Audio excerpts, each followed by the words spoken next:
खत्म करके चले जाए उतना अच्छा है। हाँ हाँ कर रहा हूँ, मेहनत का काम है। एक तो पूरा अंधेरा है यहाँ पे। हो जाए तो बताना, मैं हथौड़ा और तीर लेके तैयार हूँ।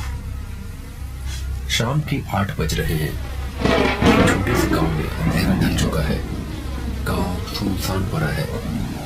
आवाज बस बारिश की झमझम की आ रही है और इस झमझम की आवाज को चीरती हुई एक और आवाज आ रही है एक छोटे से मकान से। जगनलाल की बीवी जोर जोर से चीख रही है। डॉक्टर ने बच्चे की डिलीवरी का दिन 2 हफ्ते बाद का बताया था, पर शायद होने को कुछ और ही मंजूर था। उसका दर्द से बहुत बुरा हाल है। बारिश की वजह से पास के शहर जाके डॉक्टर साहब को ले आना भी मुश्किल है। लोगों ने तय किया कि एक गाड़ी लेके उसे ही शहर लेके जाएंगे। हरिया को भेजा गया गाड़ी लेने के लिए। इधर गांव की दाई कोशिश कर रही थी कि जगनलाल का बच्चा सही सलामत दुनिया में आ जाए, और उसकी बीवी का दर्द बढ़ता ही जा रहा है। चीखें और जोर होने लगी और देखते ही देखते कुछ ही देर में सारा घर खामोश हो गया। एक अजीब सी मनहूसियत फैल गई पूरे कमरे में। मगनलाल खुद को मजबूत दिखाने की कोशिश तो कर रहा था, पर उसकी आंखों में आंसू छलक आए थे। मगनलाल की पत्नी अब इस दुनिया में नहीं रही। उसका बच्चा भी बड़ा हुआ पैदा हुआ था। जो दिन मगनलाल के लिए सबसे ज्यादा खुशी का दिन होने वाला था, वही सबसे ज्यादा दुख का दिन बन चुका था। और मगनलाल के साथ ही ये शायद बाकी गांव वालों के लिए भी एक बहुत बड़ी परेशानी का सबब बन चुका था।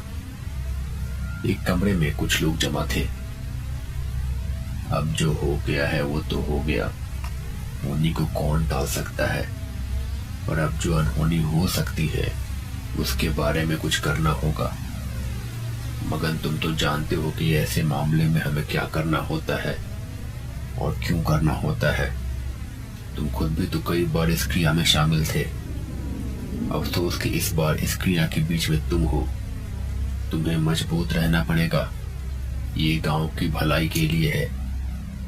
आमतौर पे तो हम सब सुबह में ये क्रिया करते हैं, लेकिन आज अमावस्या की रात है और आज रात भर लाश को घर में रखने का खतरा मोल नहीं ले सकते।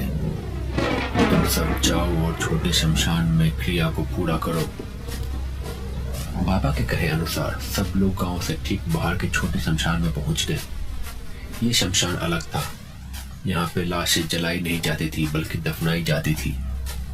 कुछ चुनिंदा लाशें, ये उन औरतों की लाशें होती थी जो पहले बच्चों को जन्म देते समय या नवजात शिशु के साथ मर जाती थी, या फिर जिन जवान औरतों की मौत दुर्घटना में या किसी अन्य दुखद तरीके से होती थी।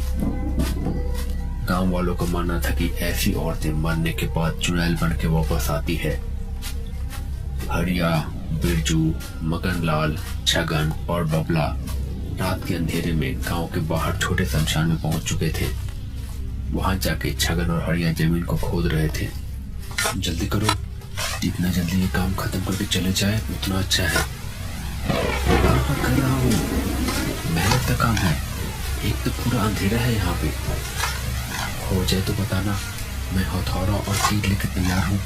वैसे तो तुम सबको विधि पता ही है, पर फिर भी एक बार ध्यान से सुन लो। तुम्हें बहू की लाश गड्ढे में डालने से पहले उसकी दोनों आंखें फोड़नी है, पैर तोड़ देने हैं और उल्टा करके दफनाना है, और बच्चे की लाश बड़े वाले जामुन के पेड़ के पास वाले खेत के पार दफनानी है, आज रात ढलने से पहले, समझे?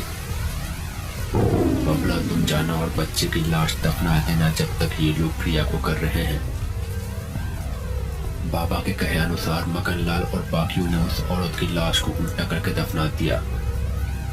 दफनाने के बाद ऊपर लोहे की कील गाड़ दी और पीले सरसों के बीज छिड़क दिए। उल्टा करके इसलिए ताकि अगर वो चुड़ैल बन गई तो भी ऊपर की दुनिया नहीं देख पाएगी। आंखें भी इसी वजह से फोड़ दी गई और पैर भी तोड़ दिए गए, ताकि हर तरह से तसल्ली की जा सके कि वो वापस गाँव नहीं आएगी।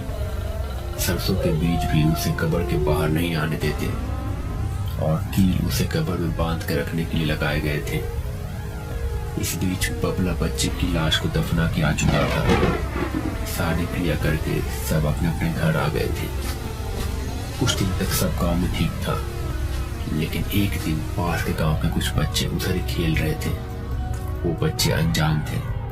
खेल खेल में उन्होंने गुल्ली डंडे से गलती से 4 में से 1 कील उखाड़ दी।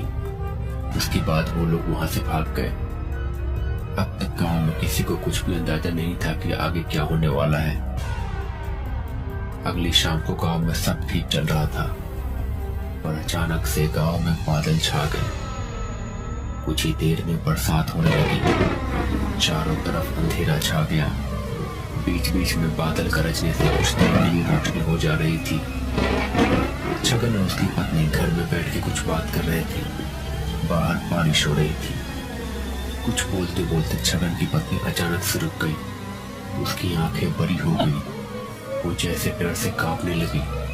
उसने देखा दूर केले के पेड़ों के पास एक परछाई थी।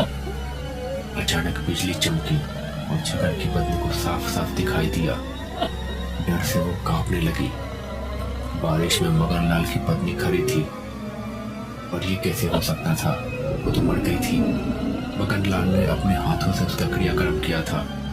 छगन की पत्नी ने छगन को उस तरफ देखने का इशारा किया। छगन ने खिड़की के बाहर देखा। सामने एक चुड़ैल खड़ी थी। मगनलाल की पत्नी चुड़ैल बन चुकी थी। पर ये कैसे हो सकता था? बाबा के कहे अनुसार उन्होंने क्रियाक्रम को अंजाम दिया था। कील भी गाड़ी थी और सरसों भी झड़ गए थे, और न जाने क्या किया। कैसे बन गई मगनलाल की पत्नी चुड़ैल? और अब क्या होने वाला है? क्या अब वो सब बच पाएंगे? पूरे गांव को वो निकल जाएगी? जानने के लिए देखिए इस कहानी का अगला भाग। अगर आपने अभी तक इस चैनल को सब्सक्राइब नहीं किया है तो प्लीज इसे सब्सक्राइब कर ले। वीडियो अच्छी लगे तो लाइक करो